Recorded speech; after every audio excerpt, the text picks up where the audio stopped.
Alors, bonsoir à tous et à toutes. Bienvenue à cette conférence en ligne qui est organisée ce soir par les comités du Haut-Rhin et du Bas-Rhin de la Ligue contre le cancer, par les hôpitaux civils de Colmar aussi, et puis par le Centre de coordination en cancérologie, les 3C de l'hôpital de Colmar, les HCC de Colmar.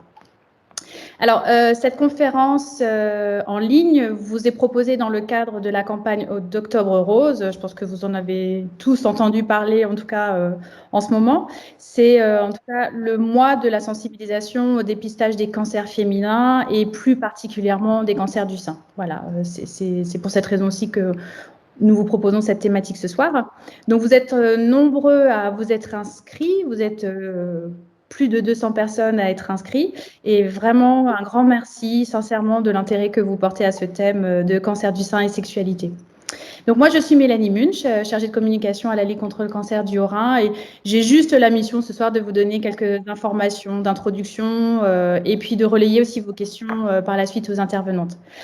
Alors, quelques points techniques vraiment pour mettre le cadre technique à cette soirée. Donc, cette conférence en ligne devrait durer à peu près, enfin non, à peu près, elle va durer 1h30. La fin est prévue pour 21h30. Vous avez la possibilité de poser des questions par le chat. Donc, vous avez cette petite bulle en haut de votre écran avec les petits traits. Donc, ça vous permet en fait de nous transmettre des questions si vous en avez. Donc, il y aura un temps dédié aux questions sur la dernière demi-heure à peu près de cette conférence. Je vous informe aussi que ce webinaire est enregistré. Donc, vous aurez l'occasion de le revoir en replay si vous le souhaitez, même de le partager avec d'autres personnes. Nous vous enverrons le lien pour visionner le replay à l'issue de cette conférence. Voilà. Donc, ce soir, pour aborder ce thème de cancer du sein et sexualité, donc, vous aurez le plaisir d'entendre Eliane Marx, qui est psycho-oncologue et sexologue en libéral à Strasbourg. Bonsoir Eliane. Bonsoir. Vous m'entendez bien? Tout va bien? Je vous entends bien. Voilà, nous aussi. Merci beaucoup d'être là ce soir. Et vous aurez le plaisir également d'entendre le docteur Delphine Weidbruch, qui est chirurgien scénologue et chef du service de scénologie à l'hôpital Pasteur de Colmar. Bonsoir Delphine. Bonsoir. Vous m'entendez bien aussi? Oui, sans problème. La technique fonctionne bien. Voilà. J'espère que tout le monde nous entend bien et nous voit bien aussi. Vraiment, si vous avez un souci technique, on vous invite peut-être à redémarrer votre connexion. Voilà. Alors, ce webinaire sera présenté en deux parties. Donc, il y aura tout d'abord une première partie dans laquelle interviendront Eliane Marx et le Dr Delphine Weidbruch sur le thème cancer du sein et sexualité, donc à travers 4 grands thèmes. Tout d'abord, il y aura des informations générales sur le cancer du sein, des informations plus statistiques ou épidémiologiques. Ensuite, il y aura un thème sur qu'est-ce que l'oncosexologie et quelles sont les répercussions du cancer du sein dans la sexualité et l'intimité. Donc, c'est Eliane Marx qui interviendra sur ce sujet. Ensuite, le docteur Delphine Weidbruch nous parlera des conséquences des différents traitements du cancer du sein. Et enfin, nous verrons comment gérer les effets secondaires avec Eliane Marx, notamment sur l'image du corps, la détresse, l'intimité, et comment la prise en charge peut se faire. Voilà. Et enfin, à l'issue, nous répondrons à vos questions si vous en avez, bien évidemment. Donc, avant de commencer, je voudrais donner la parole au docteur Christine Esner, voilà, qui est le médecin coordinateur des 3C au Centre de coordination en cancérologie aux hôpitaux civils de Colmar et qui est à l'initiative de cette conférence. Donc, docteur Esner, si vous pouvez nous dire quelques mots sur cette conférence. Bonsoir à tous. Voilà, c'est donc dans le cadre d'Octobre Rose, comme cela a été dit, que nous sommes réunis ce soir. Ce mois où il y a beaucoup de créativité autour de cette thématique. Et nous avions organisé il y a 2-3 ans, bien avant la crise Covid que nous ne connaissions encore pas, une soirée, alors en présentiel bien sûr, à propos de la génétique. Et en fait, de nombreuses personnes étaient venues et ça avait été vraiment un succès. Les personnes qui étaient venues étaient contentes. Et puis alors, il y a eu le Covid qui nous a un petit peu anéantis, qui nous a confinés dans nos hôpitaux. Et on s'est dit que cette année, il fallait sortir de cela et qu'il fallait essayer de retrouver un peu d'enthousiasme aussi et de nous mobiliser ensemble pour essayer de recréer quelque chose. Et c'est donc tout naturellement que nous sommes tournés vers la Ligue. On s'est dit que c'était quand même intéressant de travailler ensemble, puisque notre objectif est finalement le même, puisqu'il s'agit d'améliorer la prise en charge des patients atteints de cancer. Alors, pour juste 2-3 mots pour ceux qui ne connaissent pas les 3C, les 3C, c'est les centres de coordination en cancérologie qui ont été créés dans le cadre du premier plan cancer 2003. C'est Jacques Chirac qui, à l'époque, était président de la République, donc ça date, avec comme objectif d'améliorer la prise en charge des patients atteints de cancer et de leur entourage, avec des missions, un certain nombre de missions administratives, puisqu'il s'agit d'organiser, puisqu'il s'agit d'évaluer, puisqu'il s'agit de transmettre un certain nombre de critères d'utilisation de moyens, etc. Donc, c'est des tâches qui peuvent paraître de loin administratives. L'objectif bien réel au quotidien, c'est d'améliorer la prise en charge des patients, et notamment à travers l'organisation des réunions de concertation pluridisciplinaire, puisque pour une prise en charge de qualité, il faut de la transparence. Il n'est plus question de prendre des décisions solitaires, et donc c'est régulièrement que les dossiers sont discutés dans le cadre de réunions que nous organisons avec différentes expertises pour que ce soit justement plus une décision d'une seule personne qui, ce jour-là, peut-être ne serait pas en forme et ça ne serait peut-être pas la meilleure proposition à faire aux patients. Voilà, donc ça c'est pour 2-3 mots à propos des 3C. Les 3C sont localisés en général au niveau des établissements de référence des GHT. C'est la raison pour laquelle nous sommes situés aux hôpitaux civils de Colmar. Alors, nous avons donc travaillé avec la Ligue, on s'est réunis plusieurs fois, nous avons échangé, et puis c'est finalement vers cette thématique que nous nous sommes orientés, puisque la sexualité des femmes après un cancer du sein n'est nullement un impensé pour les spécialistes de la cancérologie. Et dans la société, le sujet de la sexualité est de moins en moins tabou pour les femmes, que ce soit dans leurs conversations personnelles ou à travers les médias. Les femmes en parlent en consultation, mais nous ne sommes pas, nous, en tant que médecins spécialistes d'oncologie, spécifiquement formés à cela. Et les contraintes de temps laissent peu de place à cette thématique qui nécessite quand même de se poser. Pourtant, le problème existe puisqu'il y a de nombreuses enquêtes assez récentes qui ont été publiées, soit dans des journaux, soit dans des congrès. Et on peut estimer que la majorité des femmes, environ 50%, constatent une modification de leur sexualité après leur prise en charge de leur cancer. Alors, il peut s'agir d'une dégradation ou la baisse de la libido, la sécheresse vaginale ou l'image de soi perturbée sont les principales raisons mises en avant par les patientes, mais cela peut être également tout simplement une transformation des échanges différents au sein du couple. Voilà, donc nous allons aborder tout ça grâce à nos orateurs de ce soir qui ont vraiment travaillé le sujet, grâce à ce temps d'échange que vous aurez. Et nous avons eu à cœur vraiment de laisser du temps pour que les échanges puissent se faire. Je vous souhaite à tous une bonne soirée.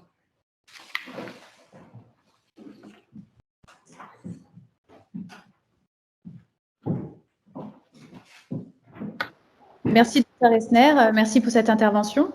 Voilà, du coup, je laisse la parole au Dr Delphine Weidbruch qui va faire une petite introduction sur des informations épidémiologiques, on va dire, sur le cancer du sein. Voilà, ce sera en quelques mots, simplement pour rappeler que le cancer du sein, il touche en 2018 58 500 femmes en France métropolitaine. C'est aujourd'hui le cancer du sein, il va toucher une femme sur 8 au cours de sa vie et ça concerne 33% de l'ensemble des cancers de la femme en France. L'âge moyen du diagnostic, c'est de 63 ans. Voilà, aujourd'hui, le cancer du sein, c'est une priorité, la prise en charge, c'est une priorité en santé publique. Et ce qui est important de noter, c'est que le cancer du sein, il nécessite un traitement qui est souvent lourd, chaque fois personnalisé. Dr Christine Esner en a parlé juste avant avec les réunions pluridisciplinaires, pour assurer d'une part le contrôle local de la maladie, Alors, le contrôle local de la maladie, ça va concerner le geste chirurgical et la radiothérapie. Et d'autre part, bien entendu, le contrôle général de la maladie. Ce traitement-là va passer par la chimiothérapie ou l'hormonothérapie, auxquelles peuvent être associées des thérapies ciblées. Voilà. Pour cette diapo, ce sera bon. Alors, comme l'a dit le docteur Esner tout à l'heure, il y a eu un certain nombre d'études qui ont été publiées il y a peu de temps. Et ces études montrent plusieurs choses. D'une part, en ce qui concerne la qualité de vie. Alors, si on regarde 2 ans après le diagnostic de cancer du sein, la qualité de vie, elle reste dégradée pour 25% des patientes. Et cela, quel que soit le traitement mis en place. Si on se préoccupe de la fatigue, à 5 ans du diagnostic, pratiquement 50% des patientes se plaignent d'une fatigue significative au quotidien, et là, à nouveau, quel que soit le traitement reçu. En ce qui concerne l'emploi, pour les patientes qui étaient en emploi au moment du diagnostic, à 5 ans, 1 femme sur 5 n'aura pas repris son travail 5 ans après le diagnostic. Et enfin, 20% des patientes se plaignent d'une anxiété résiduelle et pour 5% d'une dépression suite au traitement. Donc, on voit bien pourquoi il est important de se préoccuper de la qualité de vie. Et le plan cancer, le dernier plan cancer qui vient de sortir et qui concerne 2021-2030, met vraiment au premier plan l'amélioration à la fois physique et psychique de la qualité de vie, qui doit être aujourd'hui un enjeu majeur dans la prise en charge des personnes atteintes de cancer du sein. Et ça fait partie des objectifs à atteindre, et c'est ce qui vient d'être annoncé par le gouvernement. Voilà pour ces quelques mots de généralité. Voilà, moi je laisse la place maintenant à Eliane Marx et je reviendrai tout à l'heure pour tout ce qui concerne les différents traitements et leurs effets secondaires. Merci Delphine. Alors bonsoir à nouveau à tous et merci encore pour cette initiative qui nous permet d'aborder un sujet très important. Et on se rend compte avec ce qui vient d'être dit que le maintien d'une sexualité est d'autant plus important que la durée de vie après le cancer est longue. Et donc, pour introduire le sujet, je vais aborder la thématique de l'oncosexologie, qui est justement une préoccupation récente, parce que c'est une discipline récente dont on a parlé pour la première fois en 2006 au cours d'un symposium international qui était organisé aux Pays-Bas.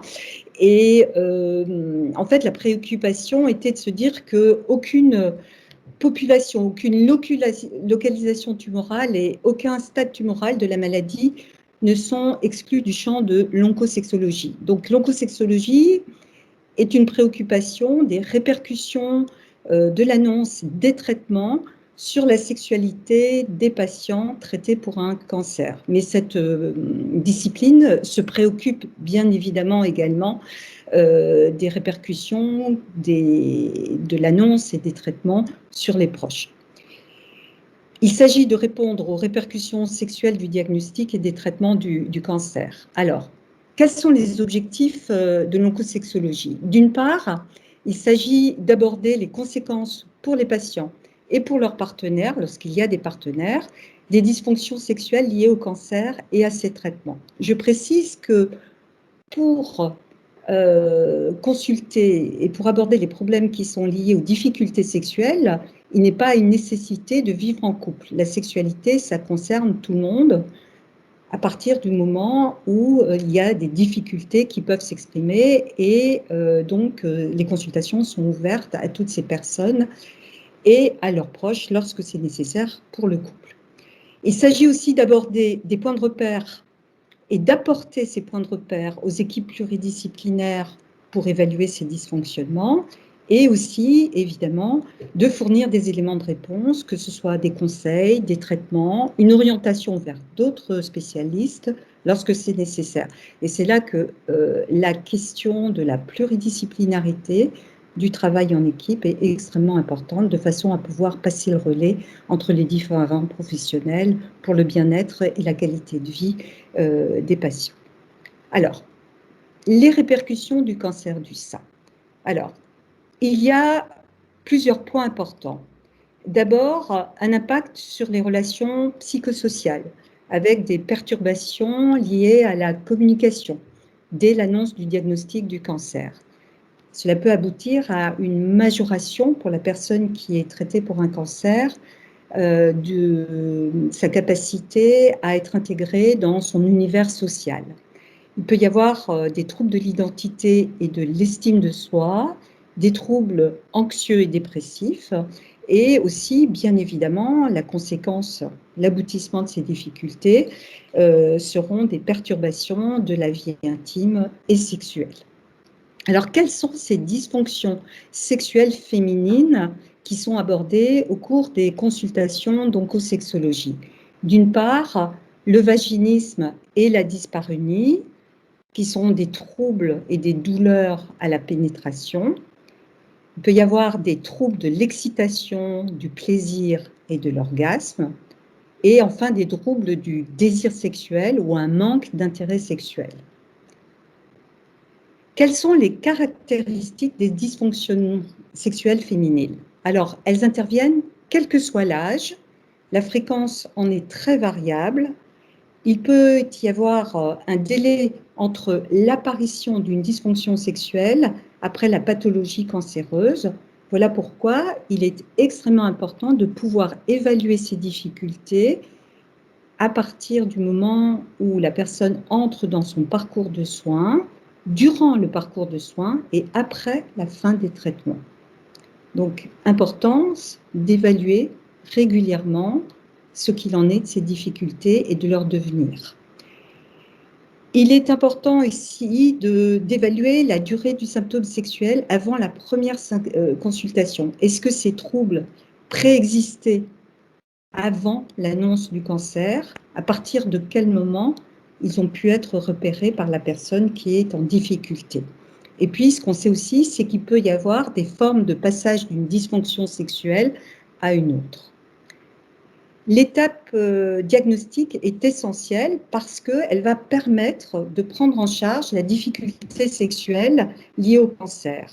Donc, ce qui est important pour les professionnels qui sont amenés à évaluer ces difficultés, c'est de connaître la nomenclature des dysfonctions sexuelles liées à la localisation du cancer et aussi liées aux traitements qui ont été envisagés. Et ça, c'est Delphine qui, tout à l'heure, pourra aborder cette question. Il est aussi possible alors d'adapter la prise en charge de ces dysfonctions sexuelles à chaque patient et bien évidemment dans les situations de pouvoir proposer une consultation au couple lorsque c'est nécessaire. Les incidences sur la sexualité, il faut savoir aussi que les difficultés sexuelles ne tendent pas à se résoudre spontanément après la fin des traitements, ce qui suggère aussi la nécessité d'un accompagnement oncosexologique, en tout cas de la proposition qui est faite aux patientes et aux patients de cet accompagnement, en sachant qu'il ne s'agit en aucun cas d'une obligation, mais qui est une proposition dans l'offre de soins qui peut être faite dès l'annonce du diagnostic et à partir de la phase du début des traitements.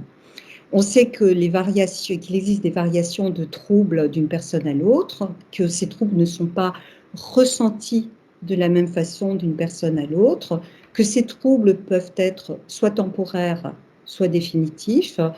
Des questions peuvent se poser aussi concernant la fertilité et la grossesse au cours de ces consultations et on va accorder une attention toute particulière aux discours qui sont portés par rapport aux difficultés présentes en étant attentif à détricoter les fausses croyances, les mauvaises représentations, en étant attentif à la fragilité émotionnelle qui peut exister chez des patients plus jeunes ou en difficulté lorsqu'il y a une absence de partenaire, et évidemment, et je le répète, en étant attentif aux dysfonctionnements qui préexistaient à l'annonce du cancer. On va être également attentif aux liens qui peuvent se faire entre les difficultés psychologiques, voire psychopathologiques, avant l'évaluation des problèmes sexuels, parce qu'on sait qu'il peut y avoir une interaction entre un ressenti des difficultés et des troubles psychologiques qui sont liés dans les deux sens. Donc, on tiendra compte de la combinaison à la fois anxieuse, dépressif, avec les difficultés relationnelles et avec les effets secondaires des traitements. D'où l'importance d'accorder un temps nécessaire durant la consultation pour évaluer exactement ce qu'il en est et des difficultés qui tournent autour de ces problématiques qui ont un impact sur la vie intime et sexuelle des patients. Et puis, on sait que les dysfonctionnements sexuels sont plus importants chez des personnes dont la détresse psychologique est élevée et réciproquement. Donc, cette difficulté, cette détresse psychologique peut être déjà liée à l'annonce du diagnostic du cancer. Alors, pour ce qu'il en est de l'évaluation des dysfonctionnements, il sera nécessaire d'évaluer et de gérer les effets secondaires. On sait qu'il y a une difficulté qui est liée à la communication et la possibilité de verbaliser ces difficultés par les patients parce que souvent, ils éprouvent des difficultés à en parler spontanément et d'un autre côté, ils souhaiteraient davantage d'informations. Donc, la nécessité pour des professionnels qui sont attentifs à ces éléments de qualité de vie, d'aller questionner, suggérer aux patients de pouvoir en parler de façon délicate, sans leur tirer les vers du nez, mais d'amener le sujet délicatement pour leur faire comprendre qu'il est naturel de pouvoir en parler dans des circonstances telles que celles du traitement du cancer. On sait aussi que ce n'est pas toujours facile de pouvoir en parler et du côté des patients, mais aussi du côté des professionnels, parce que de part et d'autre, il peut exister une gêne à en parler, un évitement du sujet et des idées reçues qui seraient de penser qu'il n'y a rien à faire pour gérer ces difficultés. Or, il n'en est rien. D'où l'intérêt de proposer aux professionnels également des formations adaptées avec une pratique en stage auprès de professionnels dans le domaine de la sexologie. À quel moment est-il nécessaire ou peut-on proposer de parler de la sexualité? En fait, il n'y a pas de moment idéal, mais ça peut être soit immédiatement si c'est la demande de la personne, soit suffisamment à distance du diagnostic. Donc, être à l'écoute des demandes qui s'expriment de la part des patients et de leurs partenaires. Il s'agit alors de pouvoir donner des explications accompagnées de schémas, de proposer des livrets d'informations si nécessaire, d'évaluer, de réévaluer la qualité de vie émotionnelle et sexuelle du patient au cours de son parcours dans la maladie et dans l'après-traitement, et puis aussi de savoir que assez fréquemment, sans rentrer dans quelque chose qui figerait la représentation de ce que peuvent ressentir les patients, c'est souvent dans l'après-coup de l'annonce qu'une inquiétude peut s'exprimer par rapport aux effets secondaires des traitements sur la sexualité. Donc, être attentif aussi que dans cet après-coup, il y a beaucoup de choses qui peuvent être amenées à s'exprimer. D'où l'importance aussi de tous ces professionnels qui sont autour du patient, les infirmières d'annonce, les infirmières dans les services d'hospitalisation et tous les professionnels de santé qui sont amenés à rencontrer les patients. Donc, je vais laisser la parole à Delphine pour la suite et je reprendrai par après. Alors, on va un petit peu prendre les différents traitements et ensuite les conséquences en fait de ces traitements. Donc, d'abord, un petit mot sur les gestes chirurgicaux. On va surtout parler de ce qu'on appelle la mastectomie. Alors, la mastectomie complète, c'est l'ablation totale du sein. Aujourd'hui, même si on conserve le sein pour 70% de nos patientes, il reste tout de même 30% des patientes qui vont devoir avoir l'ablation complète du sein, avec bien entendu des conséquences qui vont être aussi bien physiques, esthétiques que psychologiques.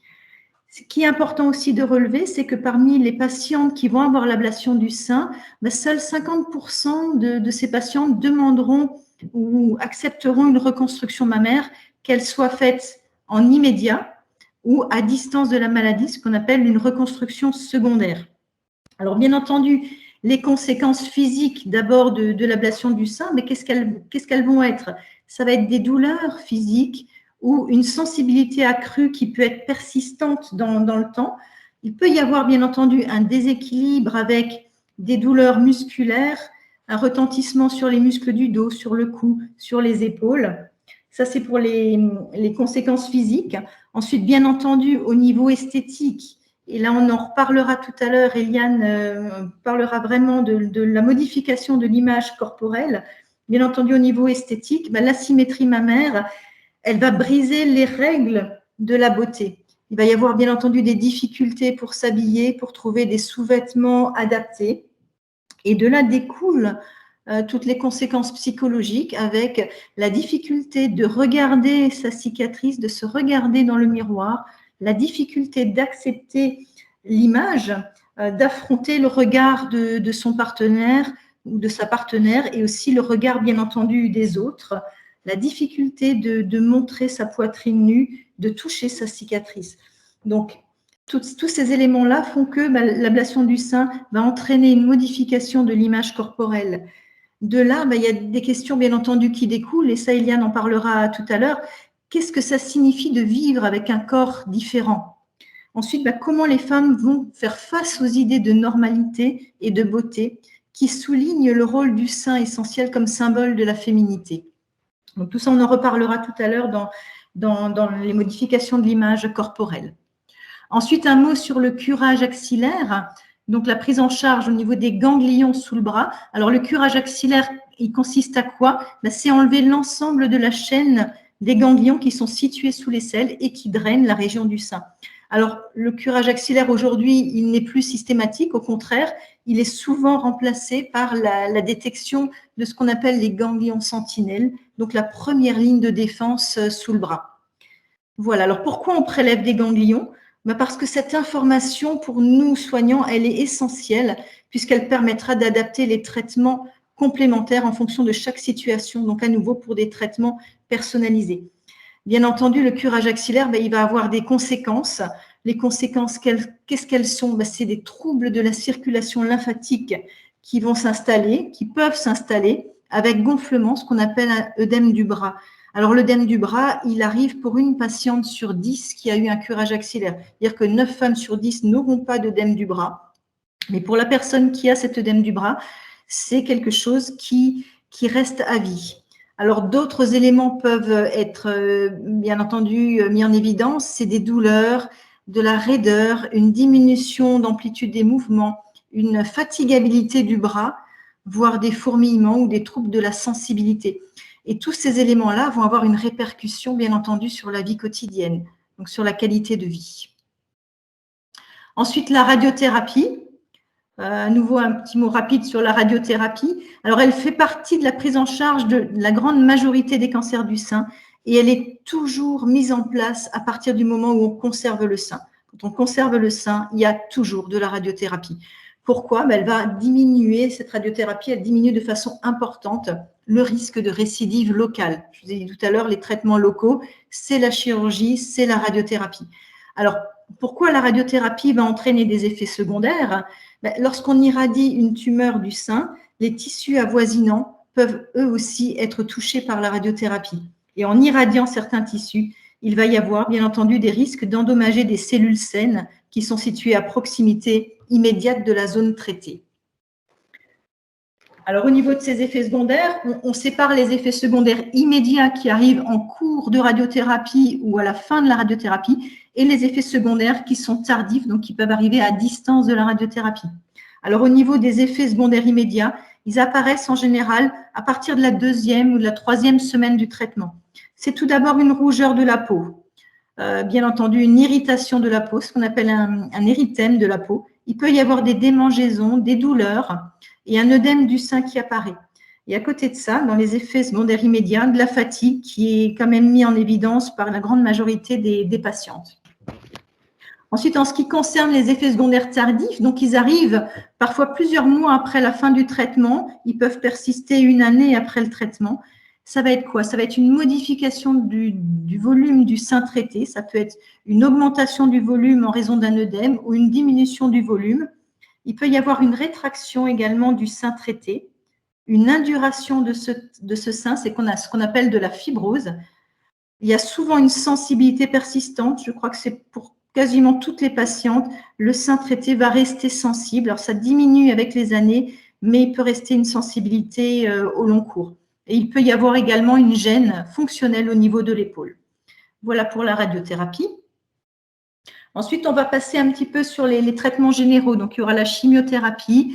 On va parler un petit peu des thérapies ciblées et de l'hormonothérapie. Alors, pour ce qui concerne la chimiothérapie, ce qui est important de savoir, c'est que les effets secondaires, ils varient selon les traitements utilisés, mais ils peuvent aussi, pour un même traitement, varier d'une cure de chimiothérapie à l'autre. Et enfin, ils ne sont pas systématiques. Patientes qui vont avoir un certain nombre d'effets secondaires, alors que d'autres patientes vont plutôt bien tolérer leur traitement.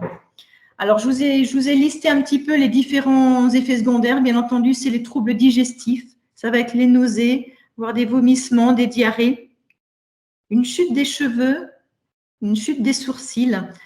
Au niveau de la moelle osseuse, il va y avoir une baisse des globules rouges, baisse de fabrication des globules rouges, des globules blancs, des plaquettes. Tout ce qui est lésions muqueuses, notamment les aftes au niveau de la bouche. Sensation d'engourdissement ou de fourmillement au niveau des mains, des pieds, en fonction du type de traitement mis en place. Il va y avoir une modification de la couleur des ongles, fragilisation des ongles, souvent des douleurs articulaires diffuses, des douleurs musculaires, bien sûr des troubles du rythme, du cycle menstruel et la fatigue qui est toujours présente. La fatigue, il peut y avoir un essoufflement, une baisse de la concentration, des troubles de la mémoire et parfois des réactions allergiques. Alors, je vous ai noté en dessous que la présence ou l'absence d'effets secondaires, elle n'est pas liée à l'efficacité du traitement. Certains effets secondaires peuvent, eux, être limités ou évités grâce à des traitements préventifs, à des conseils pratiques qui sont mis en place avant le début du traitement. Ensuite, les thérapies ciblées. Alors, qu'est-ce que c'est qu'une thérapie ciblée? Une thérapie ciblée, ça va être un médicament qui va bloquer des mécanismes spécifiques de la cellule cancéreuse, alors que la chimiothérapie, elle va agir sur l'ensemble des cellules de l'organisme. Thérapie ciblée, elle cible la cellule cancéreuse. Et elle sera forcément associée soit à une chimiothérapie, soit à une hormonothérapie. Je vous ai mis en dessous quelques exemples de thérapies ciblées. Vous avez l'Herceptin, le Perjeta, le Verzenio, Ibrance, Kisqali, Afinitor et le Lynparza qu'on utilise quand il y a une mutation génétique des gènes BRCA. Alors, les effets secondaires, ils sont globalement moins importants que pour la chimiothérapie et ils varient aussi d'une personne à l'autre. Alors, de manière générale, c'est la fatigue. C'est vrai que la fatigue, elle revient pour tous les traitements. Il peut y avoir des maux de tête, une sécheresse de la bouche, des muqueuses, des troubles digestifs, des nausées, vomissements. Il peut y avoir une augmentation du risque infectieux, une sécheresse de la peau, des réactions cutanées au niveau de la peau. Voilà pour les thérapies ciblées. Alors, au niveau de l'hormonothérapie, j'insiste un petit peu plus parce que c'est vraiment, dans les effets secondaires, quelque chose qui revient pour beaucoup de femmes. Alors, un petit mot sur l'hormone. Qu'est-ce qu'une hormone, en fait? Une hormone, c'est un messager chimique qui va permettre à des cellules éloignées de communiquer entre elles. Et vous avez un petit schéma à côté qui vous montre un vaisseau sanguin. Dans le vaisseau sanguin, vous avez des hormones qui circulent. Ces hormones vont pouvoir se fixer sur des récepteurs qui se trouvent à la surface d'une cellule qui est dessinée là en vert. Vous avez le noyau, la surface de la cellule, des petits récepteurs à la surface. L'hormone peut se fixer sur le récepteur et à ce moment-là, stimuler une cellule. À partir du moment, bien entendu, où il y a des récepteurs à la surface. Vous voyez là une cellule qui n'a pas de récepteur, l'hormone, elle n'aura aucun effet sur cette cellule. Alors, tout ça pour vous montrer un petit peu le rôle de l'hormonothérapie sur la diapositive suivante. Alors, quand un cancer du sein se développe, en fait, les cellules du sein qui deviennent cancéreuses, elles peuvent conserver à leur surface les récepteurs hormonaux aux œstrogènes et à la progestérone. Et donc, s'il y a une conservation de ces récepteurs hormonaux, les cellules, elles peuvent être stimulées dans leur croissance par les hormones sexuelles féminines, notamment les œstrogènes. Et ce qu'on sait, c'est que 70% des cancers du sein sont hormonodépendants. Alors, un terme qui peut porter à confusion, on parle d'hormonothérapie, mais en fait, on devrait parler de traitement anti-hormonal, puisque c'est des traitements qui vont viser à bloquer l'action des hormones sur les cellules. Donc, c'est plutôt un traitement anti-hormonal plutôt qu'une hormonothérapie. Voilà. Là, vous avez un petit schéma qui vous montre ce qui se passe avant la ménopause de ce côté-là et ce qui se passe une fois la ménopause installée de ce côté du tableau. Avant la ménopause, au niveau du cerveau, vous avez l'hypothalamus qui va fabriquer une hormone qu'on appelle la LHRH qui agit sur l'hypophyse. Suite à cette stimulation, l'hypophyse va fabriquer des hormones qui sont la FSH et la LH. Et ces deux hormones vont agir directement sur les ovaires pour stimuler la fabrication d'œstrogènes que vous voyez dessiner, c'est ces petits triangles-là. En dessous, vous avez une cellule tumorale qui est dessinée et vous voyez qu'à la surface, il y a des récepteurs hormonaux et c'est des récepteurs aux œstrogènes. Ce qui veut dire que l'œstrogène qui se met sur le récepteur de la cellule, elle peut entraîner une stimulation de la cellule tumorale et la faire se multiplier. Une fois la ménopause installée, les ovaires ne fabriquent plus d'hormones. Par contre, il y a une fabrication d'hormones, notamment d'œstrogènes, au niveau des surrénales, au niveau du tissu adipeux. Et donc, on a toujours une fabrication d'œstrogènes qui passe par une étape. C'est d'abord la fabrication d'androgènes par les surrénales et le tissu adipeux. Et en fait, ces hormones, les androgènes, sont transformés par une enzyme qu'on appelle l'aromatase en œstrogènes. Donc, une fois la ménopause installée, c'est les surrénales, le tissu adipeux qui fabriquent des androgènes. Ces androgènes sont transformés en œstrogènes par cette petite enzyme, l'aromatase. Et je vous ai mis sur ce schéma, en fait, nos hormonothérapies. Il y a 3 familles. Le tamoxifène, qu'on donne aux femmes non ménopausées. Les anti-aromatases, qui sont la classe d'hormonothérapie qu'on donne en priorité aux femmes ménopausées. C'est le létrozole, appelé Femara, anastrozole, c'est Arimidex.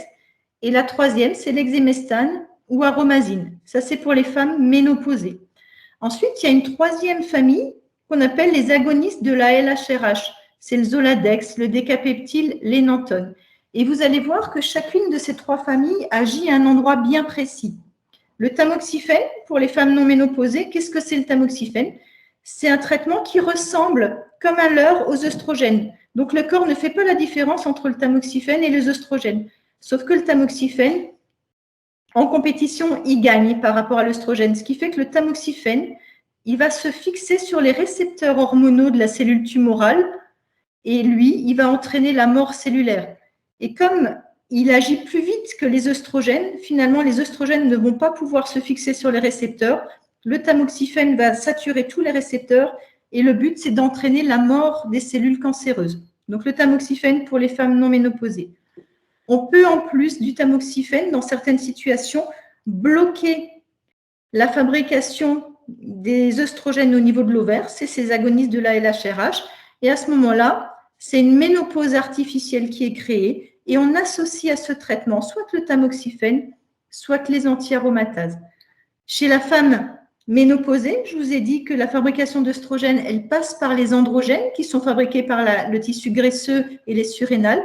Et bien, nos anti-aromatases, elles vont empêcher l'aromatase de transformer les androgènes en œstrogènes. Ce qui veut dire que chez la femme ménopausée, il n'y aura plus du tout de fabrication d'œstrogènes puisqu'on empêche le mécanisme de transformation des hormones androgènes en œstrogènes.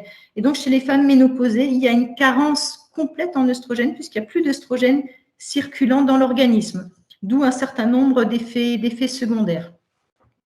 Voilà pour le traitement hormonal.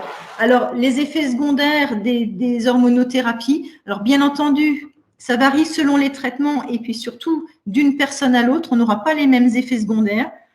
Ces effets secondaires dépendent aussi de l'association d'autres traitements. Il y a eu le geste chirurgical, la radiothérapie, l'hormonothérapie. Il peut y avoir, je vous ai dit, les agonistes de la LHRH en plus de l'hormone. Il peut y avoir de la chimiothérapie avant. Et tous ces éléments-là, en fait, entraînent des effets secondaires. Alors, les effets secondaires de l'hormonothérapie peuvent se manifester très rapidement à l'instauration du traitement, mais ils peuvent aussi apparaître des mois après le début du traitement, voire des années après, ce qu'on appelle des effets tardifs. Alors, de manière générale, la fatigue, on la retrouve dans tous les traitements. c'est ce qu'on appelle la lassitude, le manque d'énergie généralisée. Et bien entendu, ça nuit aux activités quotidiennes et au sommeil. Il peut y avoir aussi des nausées. Alors, c'est plus à l'instauration du traitement et ça s'atténue au fur et à mesure que le corps s'habitue au traitement. Et on dit en général qu'il faut 2-3 mois pour que le corps s'habitue au traitement mis en place. La prise de poids, alors elle est, quel que soit le traitement, il va y avoir une prise de poids. La ménopause induite par le traitement, ce qu'on appelle la ménopause provoquée, elle peut être temporaire ou bien définitive. Il y aura peut-être des bouffées de chaleur, il peut y avoir des troubles de la fertilité et tout ce qui sera repris tout à l'heure par Eliane, c'est tout ce qui est sécheresse vaginale, perte vaginale, douleur lors des rapports, diminution ou perte de la libido. C'est des éléments qu'on retrouve quand même de manière fréquente.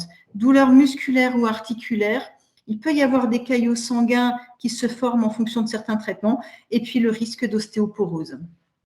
Voilà pour les effets. Alors, un mot sur la sécheresse vaginale. Ces symptômes, eh bien, ils vont avoir tendance à s'aggraver avec le temps. Alors, pourquoi on peut avoir une sécheresse vaginale, que ce soit lié à une chimiothérapie, à un traitement par hormonothérapie ou par thérapie ciblée, on peut avoir cette sécheresse vaginale? Eh bien, elle est due à la baisse des œstrogènes. Cette diminution importante des œstrogènes va entraîner une diminution de la flore vaginale normale et une modification des sécrétions vaginales. Ça va entraîner un risque d'atrophie des muqueuses qui entraîneront des douleurs au moment des rapports, au moment de la pénétration, une sécheresse des muqueuses, une inflammation. Il peut y avoir ce qu'on appelle des vaginites, des infections qui se greffent sur cet état d'inflammation et d'atrophie. Et il peut y avoir également des troubles fonctionnels urinaires. Alors, bien entendu, l'atrophie vaginale, elle va avoir un impact très important sur la fonction sexuelle, sur la qualité de vie. Alors, au niveau de la diapo suivante, on va voir que c'est jamais, il n'y a pas rien à faire, il y a toujours quelque chose qui peut être proposé. Alors, bien entendu, des moyens de remédier de façon simple, c'est l'utilisation de lubrifiants sous forme de gel. Alors, on conseille sans colorant, sans parfum et de manière régulière pour nourrir, pour hydrater les muqueuses. Et il y a certains gels qui sont d'action prolongée, qu'on va utiliser 2 ou 3 fois par semaine. On les utilise, ces lubrifiants, en dehors de tout rapport, comme également pendant les rapports. Et alors, un petit rappel sur l'hygiène intime, parce que plus on va laver les muqueuses et plus on va les agresser. Les recommandations, c'est une toilette quotidienne, donc 1 fois par jour, de manière non agressive, avec un savon doux adapté. Les eaux de toilette potentielles, c'est à l'eau claire. Et il faut, si possible, préférer des sous-vêtements en coton pour éviter l'agression des muqueuses et, si possible, ne pas porter de sous-vêtements la nuit pour éviter au maximum cette agression des muqueuses. Si ça ne suffit pas à tout ce qui est lubrifiant, hydratant, eh bien, vous avez des crèmes ou des ovules à base d'œstrogène. Alors, bien entendu, c'est sous prescription médicale. Il y a un traitement qui n'est pas contre-indiqué, même pour les cancers qui sont dits hormonosensibles, donc sensibles aux œstrogènes. C'est ce qu'on appelle la colpotrophine. Donc, la colpotrophine, on peut l'utiliser, bien sûr, sous surveillance médicale avec une réévaluation au bout de 1 à 2 mois de traitement pour voir l'efficacité. Après, je vous ai juste mis en remarque qu'il y a des alternatives. C'est tout ce qui est traitement par laser, radiofréquence, les injections d'acide hyaluronique. C'est des choses qu'on commence un petit peu à voir, mais on n'a pas de recul aujourd'hui pour évaluer l'efficacité au long cours comme les potentiels effets secondaires. Voilà. Ensuite, les symptômes de la ménopause précoce, parce que c'est vraiment ce qu'on retrouve aussi bien pour la chimiothérapie, l'hormonothérapie, les thérapies ciblées. La ménopause précoce, lors d'une ménopause induite par nos traitements, les symptômes de la ménopause sont souvent plus importants que lors d'une ménopause naturelle qui s'installe progressivement. Là, c'est une installation rapide, brutale de cette ménopause. Alors, bien entendu, les bouffées de chaleur, quelque chose qui revient très fréquemment. Sous tamoxifène, c'est 40% des femmes qui se plaignent de bouffées de chaleur. Sous anti-aromatase, c'est 30 à 35% des femmes qui se plaignent de bouffées de chaleur. Alors, bien entendu, il y a une contre-indication à un traitement hormonal substitutif de la ménopause, mais il y a des éléments qu'on peut mettre en place. Alors, on conseille l'homéopathie, l'acupuncture, tout ce qui est thérapie de relaxation, qui ont montré quand même une efficacité intéressante, l'hypnose, la méditation. On parle aujourd'hui des traitements ayurvédiques.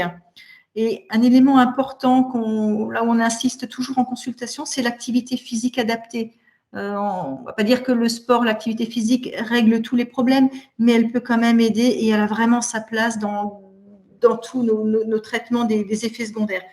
L'alimentation, aussi autant saine et adaptée que possible, ça peut jouer sur les bouffées de chaleur. La naturopathie, on a des aliments qui sont riches en tryptophane. Je vous ai mis entre parenthèses, c'est les céréales complètes, les légumineuses. Ça peut aider sur les bouffées de chaleur. Ça vaut la peine d'essayer. Et en cas de bouffée de chaleur vraiment très sévère, il y a des traitements médicamenteux qui peuvent être prescrits avec contrôle médical derrière. J'en parle pas aujourd'hui, mais c'est pour vous dire qu'il y a toujours des traitements qui peuvent être mis en place. Voilà.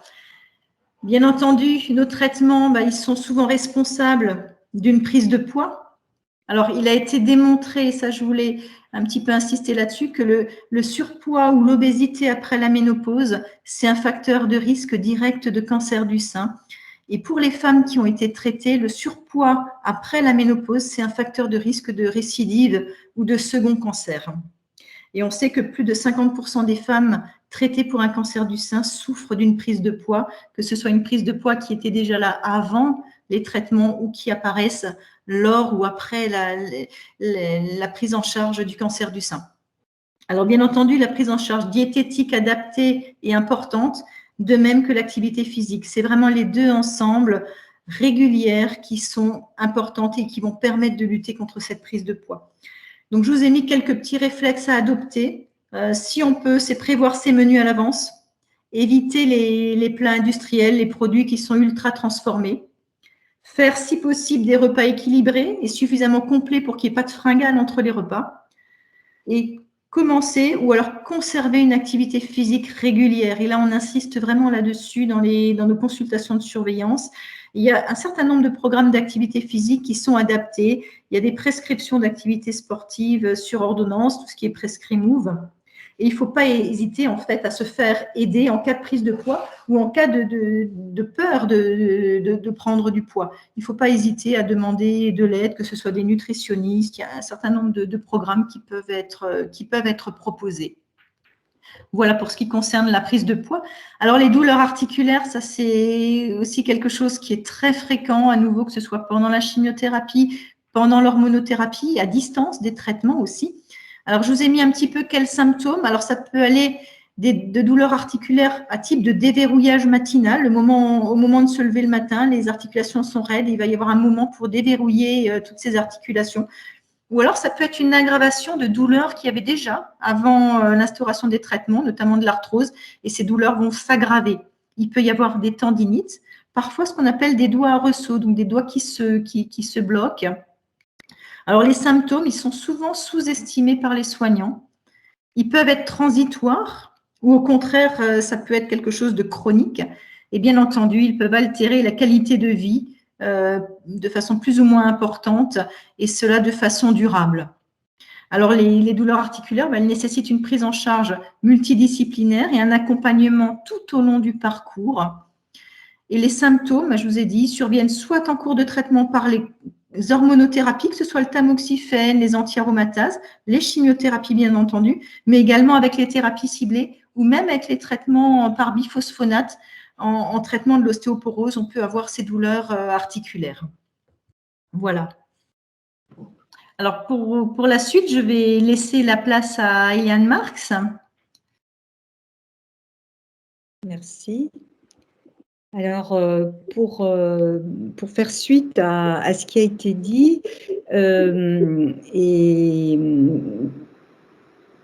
qui est une des conséquences et un motif de consultation, ce sont les troubles de l'image du corps qui vont être un frein à l'expression de la sexualité. Très fréquemment, ce qui s'entend dans la consultation, les femmes expriment un sentiment de perte de leur féminité qui aboutira ce sentiment à un évitement des relations intimes et sexuelles, en plus du ressenti des effets secondaires. Il peut y avoir une détresse qui s'exprime par rapport à la cicatrice ou à l'apparence physique qui est modifiée, une détresse liée aux modifications des fonctions corporelles, le sentiment très fort de se sentir moins désirable, moins attirante sexuellement, avec une peur très forte d'être abandonnée.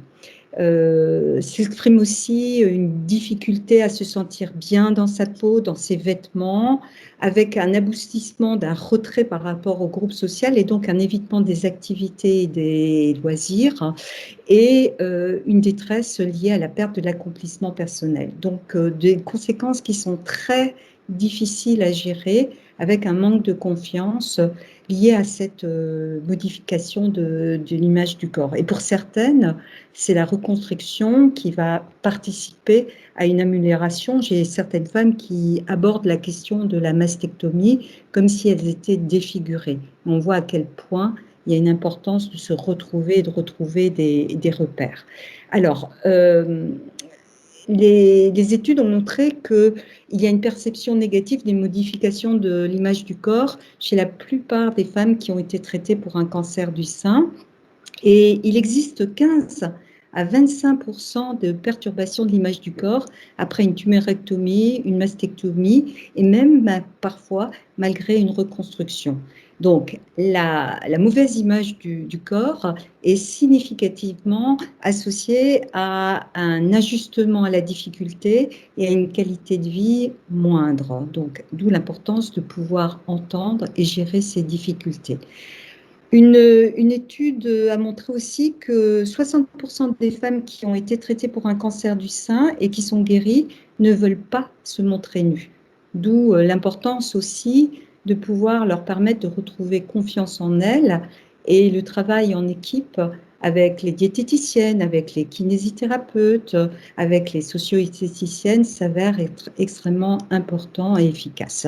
D'où, là aussi, vous comprendrez l'importance pour les équipes, pour les professionnels, d'évaluer les difficultés qui concernent les modifications de l'image du corps. Autre difficulté, c'est cette perception d'être malade et de se voir malade dans le regard de l'autre et des autres. La difficulté d'affronter justement le groupe, les membres de la famille, et de deviner dans le regard des autres leur perception du propre corps qui était modifié par la maladie et par les traitements. Donc, l'altération de l'image du corps est évidemment un frein à la sexualité, autant pour la personne malade que pour son ou sa partenaire. L'impact chez les femmes d'une image du corps négative a des répercussions directes et tout aussi négatives sur la fonction de l'excitation sexuelle. Et le regard de l'autre est donc un élément essentiel dans le maintien de sa propre identité et dans la capacité à conserver sa capacité d'intimité. L'intimité, c'est le préalable à tout échange, à toute communication. L'intimité, ce n'est pas forcément la sexualité, mais c'est ce qui permet d'être en lien, d'être complice, de garder le contact, de pouvoir exprimer ses difficultés, sa fatigue, ses doutes et ses craintes par rapport au devenir dans le parcours de soins. Alors, par rapport à l'intimité et la sexualité après un cancer du sein, des études récentes ont montré qu'environ un quart des patientes traitées pour un cancer du sein estimaient que leur vie sexuelle n'était pas vraiment satisfaisante et 20% estimaient qu'elle n'était absolument pas satisfaisante. Et l'impact du cancer du sein sur le couple montrait que 20% des couples évoquaient un sentiment de distanciation à la suite du cancer. Et c'est vrai que c'est quelque chose que l'on remarque parce que en interrogeant les patients qui se présentent aux consultations, très souvent, en raison des difficultés et des effets secondaires des traitements, il y a une distanciation physique qui se met en place pour protéger l'autre des troubles du sommeil et des douleurs et des bruits aussi liées par exemple aux pompes. Et cette distanciation physique favorise une difficulté à se retrouver dans l'après-traitement. Donc, ce qui est important aussi, c'est de proposer réellement, de garder le contact, d'essayer le plus possible de ne pas faire chambre à part, ne serait-ce que pour maintenir ce pot à pot, cette possibilité d'échange, aussi bien dans le toucher que dans le regard et dans l'expression verbale. Alors, quelles sont les prises en charge que nous sommes amenés à pouvoir proposer? Est-ce que c'est une prise en charge strictement oncologique, strictement psycho-oncologique ou strictement oncosexologique? En fait, tout dépend de l'offre de soins qui est faite dans les différents lieux de prise en charge du cancer. Mais la plupart du temps, ces réponses-là peuvent être apportées par tous les professionnels qui se sentent concernés et qui sont formés pour apporter des réponses aux femmes et aux hommes qui sont en difficulté par rapport aux conséquences de la maladie et du traitement. Dans la plupart des cas, des solutions peuvent être apportées, des conseils appropriés, des traitements, des orientations vers d'autres professionnels dans le réseau pluridisciplinaire. Ce qui est important aussi, c'est de pouvoir réduire le sentiment de solitude et d'isolement, de découragement et d'indifférence qui s'expriment au cours des consultations, de montrer à ces personnes en difficulté qu'elles ne sont pas seules et de leur proposer d'en parler, puisque je vous l'ai dit tout à l'heure, il existe souvent une gêne à aborder spontanément les problématiques liées à l'intimité et à la sexualité, parce que la priorité aux yeux des patients et des soignants peut être d'abord celle du soin plutôt que celle de la qualité de vie. Ce qui est important, c'est de pouvoir aussi traiter en parallèle l'anxiété, la dépression et les causes, d'évaluer si l'anxiété et la dépression préexistaient à l'annonce du cancer. Ce qui est aussi très important, c'est de pouvoir limiter le renforcement de l'évitement des relations sexuelles qui aboutirait à l'élimination totale de la sexualité. D'où l'importance de pouvoir travailler en équipe et du travail en réseau, c'est-à-dire savoir et pouvoir proposer d'évoquer les difficultés sexuelles avec les patientes et leurs partenaires lorsqu'il y a des partenaires, de pouvoir proposer des formations professionnelles qui s'intéressent et qui ont envie d'apporter des réponses à ces difficultés.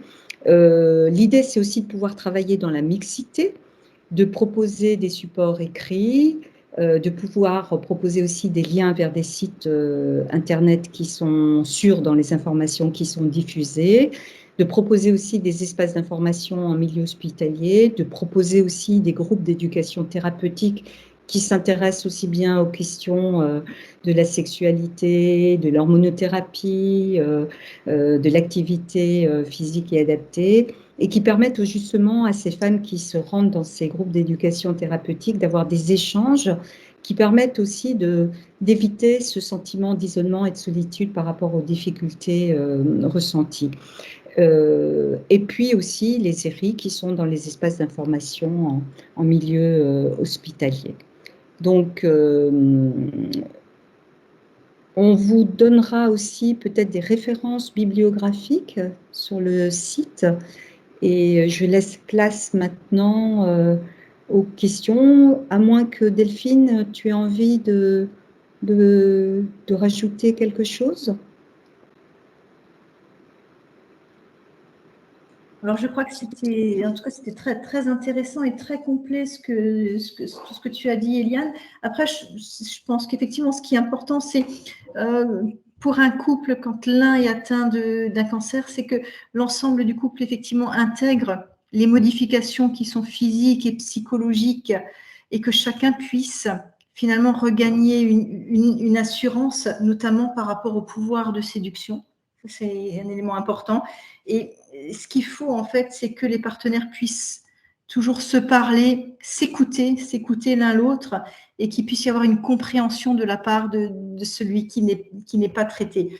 Et c'est pour ça que c'est important, la consultation auprès de l'oncopsychologue, du sexologue, pour pouvoir aider, en fait, aider le couple à communiquer, puisque ce n'est pas quelque chose qui est facile. On le voit, nous, en consultation, où c'est difficile d'aborder le problème de la sexualité. Et on sait également que lorsque la personne, si elle est en couple, vient à ces consultations, c'est aussi un facteur de soutien non négligeable. Tout à fait.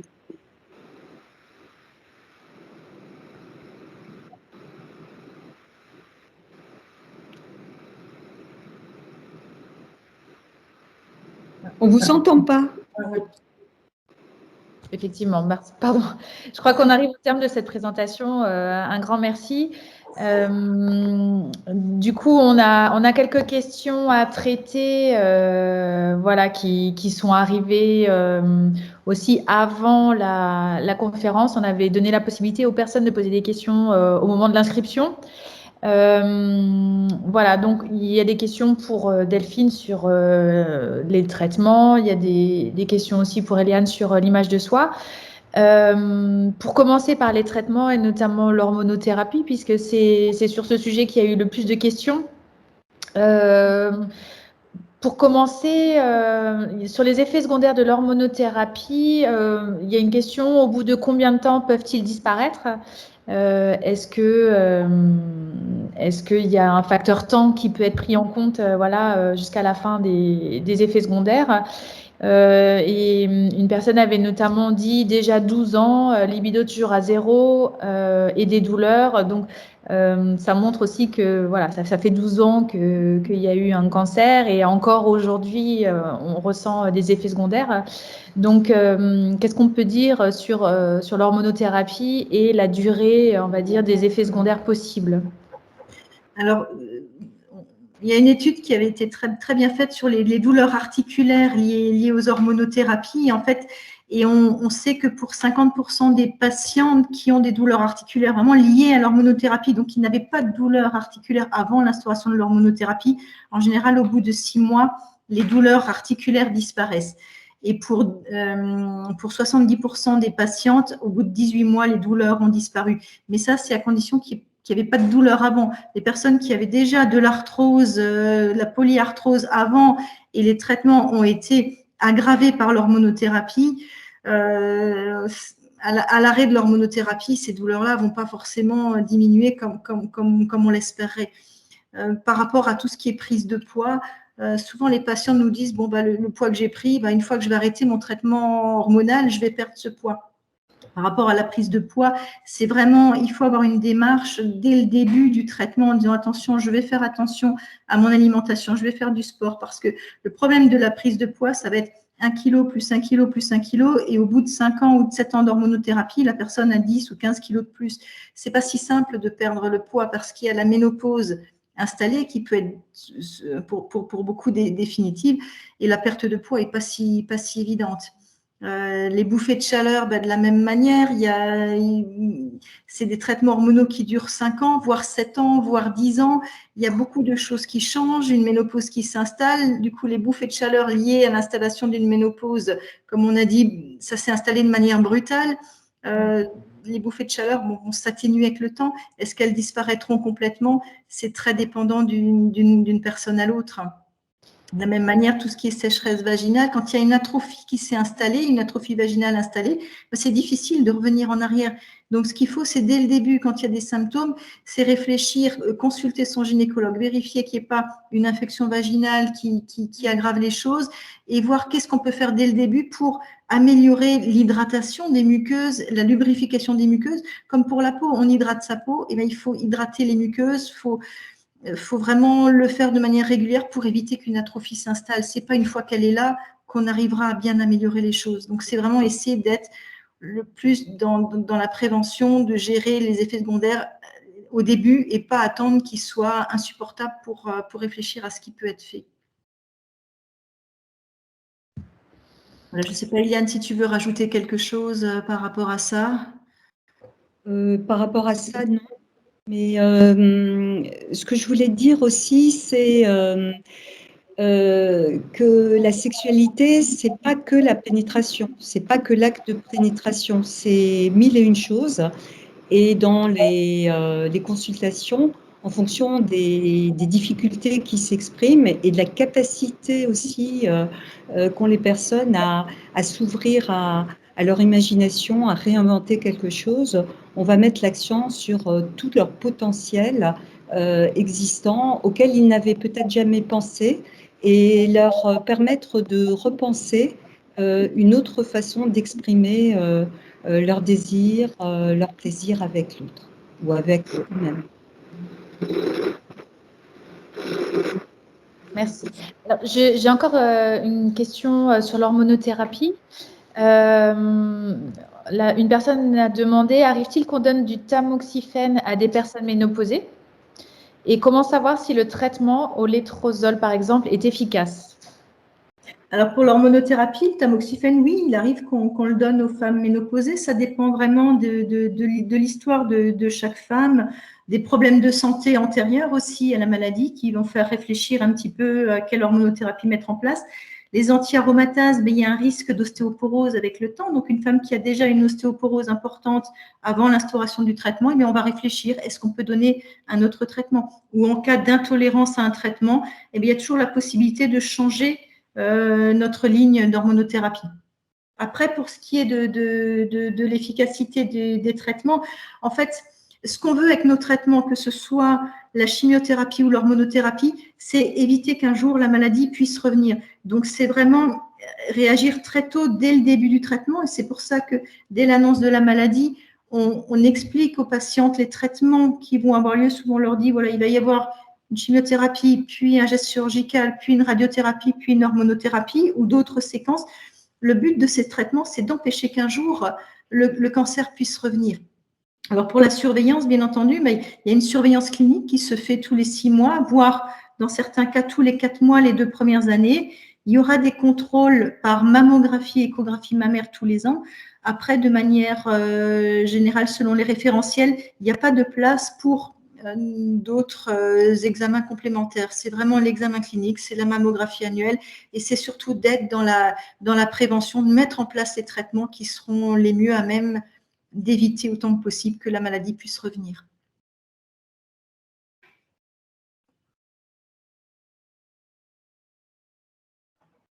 On ne t'entend plus. J'ai une question là sur les thérapies ciblées. On demande quelle incidence de l'herception et sur la sécheresse vaginale. Alors, c'est comme les chimiothérapies, les hormonothérapies, en fait, ils entraînent une sécheresse vaginale. Donc, il y a sécheresse vaginale, il y a des risques de vaginite, donc d'inflammation ou d'infection du vagin et des pertes vaginales qui peuvent être anormales. Ça, c'est des effets qui sont reconnus avec les thérapies ciblées.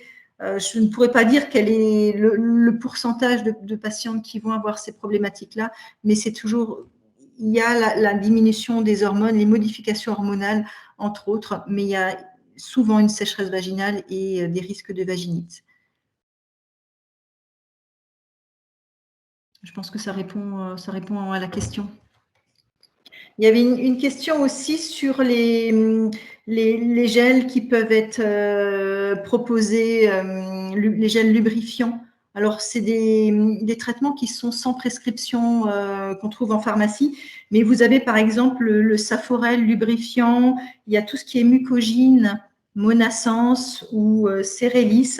Mais si vous demandez conseil à votre pharmacien, il y a pas mal de choses qui existent en gel lubrifiant et hydratant. Voilà, donc certains qui sont à utiliser 2-3 fois par semaine en longue durée d'action. Il y a différentes choses possibles. Ok, merci. Alors, vous parlez beaucoup de douleurs suite à l'hormonothérapie, mais qu'en est-il pour les cancers triple négatifs, notamment les douleurs articulaires? Alors, les douleurs sont vraiment pour tous les traitements, il y a des risques de douleurs, notamment articulaires, musculaires, et les chimiothérapies à base de taxane entraînent des douleurs musculaires et articulaires. Alors, c'est vrai que j'ai insisté peut-être davantage sur l'hormonothérapie parce que les hormonothérapies sont prescrites entre 5 et 10 ans. La chimiothérapie, les études ont montré qu'une fois la chimiothérapie terminée, enfin, déjà par rapport au Taxol, les douleurs, elles s'arrêtent en principe au 5e, 6e jour du Taxol. Et une fois les chimiothérapies terminées, les douleurs musculaires et articulaires disparaissent. Christine, je ne sais pas ton avis. Pour le Taxol, il y a le problème de la neuropathie. Voilà, ça c'est encore un autre problème, la neuropathie. Mais les douleurs articulaires musculaires, ouais. Mais les douleurs articulaires musculaires s'arrêtent assez rapidement après le traitement. Après, les neuropathies, ça c'est encore une autre problématique. Alors j'avoue que j'en ai pas parlé parce que on pourrait parler pendant des heures de tous les traitements, de tous les effets secondaires, mais la neuropathie c'est effectivement une autre problématique et ça peut mettre des mois, voire des années avant de disparaître. Ça s'atténue petit à petit. C'est très dépendant d'une personne à une autre. Voilà, mais c'est pas parce que je pense qu'il n'y a pas de douleur en cours de chimiothérapie que j'en parle moins. C'est simplement que c'est vrai que l'hormonothérapie, quand on part sur 10 ans de traitement et que dès le départ, il y a des effets secondaires, c'est très difficile de motiver les patientes à poursuivre leur traitement aussi longtemps.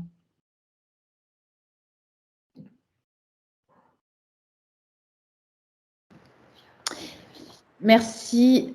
Merci encore. Je continue avec les questions. Il y en a beaucoup. Alors, je reste pour le moment les questions pour Delphine et puis Eliane, ça viendra juste après. Il y a des questions aussi sur que faire en cas de douleur de sein opéré. Une fois que le sein est opéré, il y a beaucoup de questions sur la douleur, en fait, notamment du sein opéré. Alors, un élément qui est important, une fois la cicatrisation obtenue, c'est le rôle du kiné qui est important pour masser les cicatrices, pour apprendre à la patiente aussi comment masser ses cicatrices. Souvent, quand on voit les patientes revenir, une fois la radiothérapie terminée, elles reviennent nous voir en consultation. À partir du moment où le traitement est terminé, il y a plus de crème qui sont mises sur le sein pour protéger, pour nourrir la peau. Et ça, c'est peut-être un élément qu'il faut continuer à faire. La radiothérapie, c'est un traitement qui agresse la peau, donc la peau devient sèche, fragile, et c'est important de nourrir la peau, de la masser pour diminuer petit à petit les douleurs. Les séances de kiné sont importantes, aussi bien par rapport aux douleurs, par rapport aux rétractions de cicatrices, et aussi par rapport à la mobilité du bras, de l'épaule. Tous ces éléments-là sont importants. Après, quand il y a vraiment des douleurs importantes, et à nouveau, ce qu'on peut être amené à voir, c'est ce qu'on appelle les douleurs neuropathiques. Les douleurs neuropathiques, c'est des petits nerfs sensitifs, en fait, qui envoient des informations qui sont fausses. Pourquoi ? Parce que, si vous voulez, au niveau des zones opérées, des zones irradiées, il va y avoir de la fibrose. La fibrose, c'est une cicatrisation. Quand c'est en regard du muscle, il y a plein de petits nerfs sensitifs qui peuvent être pris au piège dans ces zones de fibrose et finalement qui vont être stimulés et qui envoient des informations fausses. Ce qui fait qu'on peut avoir des douleurs comme des coups d'aiguille ou une hyperesthésie ou des zones qui sont insensibles ou des zones qui peuvent faire mal au moindre frottement, au moindre contact.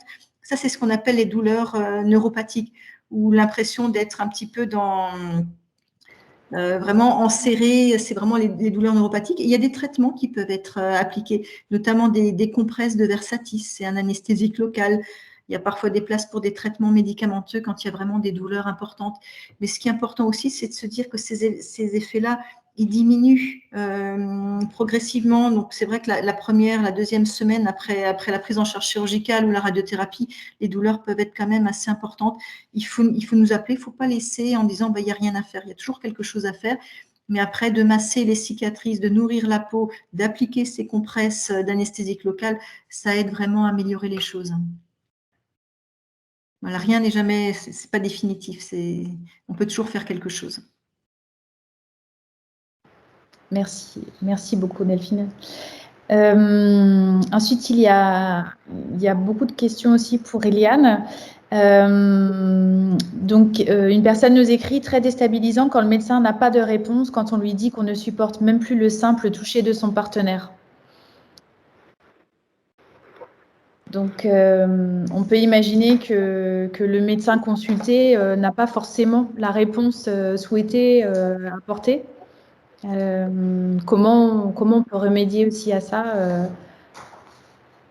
Je pense que la première chose, c'est si on n'est pas en mesure, parce qu'on n'est pas toujours en mesure, selon les circonstances ou le contexte dans lequel cette question est posée, de ne pas hésiter à proposer une orientation vers des professionnels qui peuvent répondre. Mais ce qui est important, c'est de pouvoir le proposer sans que la personne se sente rejetée dans l'expression de sa difficulté. Et ce qui s'exprime là, c'est une grande détresse par rapport à, à la perception que la personne peut avoir de son corps et de la façon qu'elle a de pouvoir être en mesure de se laisser approcher et de pouvoir y répondre. Donc, je pense que c'est important dans ces cas-là de proposer une écoute vers des professionnels, dont les sexologues, mais aussi les psychologues, qui peuvent répondre à cette difficulté, ou les gynécologues. Voilà, ça n'appartient pas à une seule spécificité professionnelle que d'essayer de pouvoir apporter des réponses et de se poser aussi, de prendre le temps d'écouter la détresse et d'amener des possibilités de solutions. Je partage avec Delphine l'idée qu'il y a toujours des solutions et qu'il y a des choses qui sont à poser et à réinventer parfois, et aussi gérer le temps d'une autre façon, parce que la patience est vraiment mise à mal, la fatigue surgit, la détresse, et que le temps est vécu d'une façon totalement différente, parce que c'est le temps du soin, c'est le temps aussi où on se rend compte que les choses se modifient et que le rapport à soi-même est très très difficile. Vous êtes conscient que la communication, parler de soi, alors que paradoxalement il peut y avoir un entourage de qualité, demeure extrêmement difficile, et que parler en plus de son intimité est parfois quelque chose d'absolument impossible. Donc il faut favoriser justement un espace où cela peut s'exprimer. Mais c'est vrai que ce que vous avez dit, c'est bloquant quand on exprime une difficulté et qu'on a le sentiment de ne pas obtenir de réponse. Mais je pense que dans ce cas-là, celui ou celle qui n'est pas en mesure d'apporter une réponse se doit alors de proposer dans son réseau professionnel des professionnels justement qui peuvent aider la personne à trouver une solution dans sa difficulté. Alors, comme j'ai inventé, il y avait une question aussi dans ce sens-là. Une personne disait: je constate que l'accent est mis traditionnellement sur la sexualité avec pénétration, lubrification du vagin, alors que bien des femmes devront se réinventer, entre guillemets, et réinventer leur sexualité en sortant de sa zone de confort. Comment les aider aussi les aider aussi à réfléchir. Effectivement, c'est tout à fait exact. Ça va dans le sens de ce que je disais avant, c'est-à-dire que la sexualité, c'est pas que la pénétration, hein. C'est une forme de langage à l'autre, quels que soient les modèles ou les modes d'utilisation pour se faire plaisir, donner du plaisir. C'est quelque chose qui doit être agréable dans l'échange, et il est vrai que une partie de ces consultations peut être consacrée, en fonction des demandes qui sont exprimées, à la capacité de l'un comme de l'autre, des unes et des autres, des uns et des autres, à pouvoir réfléchir sur quelque chose de différent, mais qui peut être autrement mieux, même si c'est différent. Donc, cette capacité d'explorer son potentiel sexuel et le plaisir qui peut être amené par justement le temps mis à disposition dans ces échanges et dans la capacité de se rapprocher, de se laisser approcher. Voilà. Mais ça passe effectivement par une communication de qualité, et d'où l'importance aussi d'évaluer la qualité de la relation qui était présente au moment de l'annonce du diagnostic du cancer, hein. Souvent, les couples qui allaient bien avant l'annonce du cancer, malgré la déstabilisation de l'annonce et le vécu de l'entrée dans les traitements, continuent à s'épauler mutuellement. Et lorsqu'il y a des difficultés qui préexistaient à l'annonce du cancer, elles vont pas forcément se résoudre. Et la sexualité peut mettre aussi l'accent, lorsqu'elle est mise à mal, sur ces difficultés de communication. Donc, en fait, dans une consultation, ce qui est important, c'est d'évaluer la demande, la plainte qui est exprimée et en fonction de chacun, de faire du sur-mesure, c'est-à-dire de répondre réellement à la demande qui est exprimée. Mais c'est aussi à nous, les professionnels, de permettre à ceux qui sont en difficulté de mettre des mots sur ce qu'ils ressentent. Donc, de prendre le temps aussi.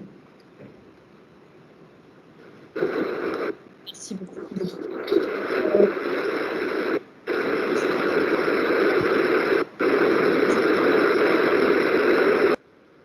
Voilà. Ah, ça va mieux. Merci. J'ai encore une question pour Eliane. Concernant la sexualité, est-ce que la perte totale d'envie peut avoir une origine physiologique et non psychique? Le Viagra chez l'homme ne traite-t-il pas un souci mécanique? Quid pour la femme? Ah, Eliane, on ne vous entend pas. Vous avez coupé votre micro. Pardon, vous m'entendez là? Oui, très bien. Le Viagra, comme les IPDE5, cette classe médicamenteuse, je vais prendre le problème à l'envers pour vous répondre, c'est un médicament qui est une aide à l'érection. Ce n'est pas un médicament qui va avoir une action sur le désir. Hein, donc, il n'y a pas de médicament qui va fonctionner pour actionner le désir. Et la perte du désir, elle peut être liée effectivement à des problématiques qui sont effectivement des variations hormonales qui peuvent avoir une incidence sur la libido, sur l'envie. Donc, à ce moment-là, ce qui est important, c'est d'évaluer les dosages en hormones, mais le Viagra ne va pas intervenir sur le désir. Hein. Je précise, c'est pour la raison pour laquelle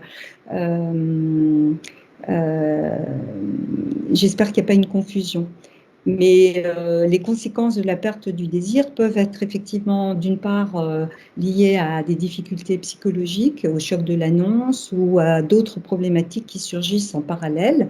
Et elles peuvent être aussi liées à des variations hormonales.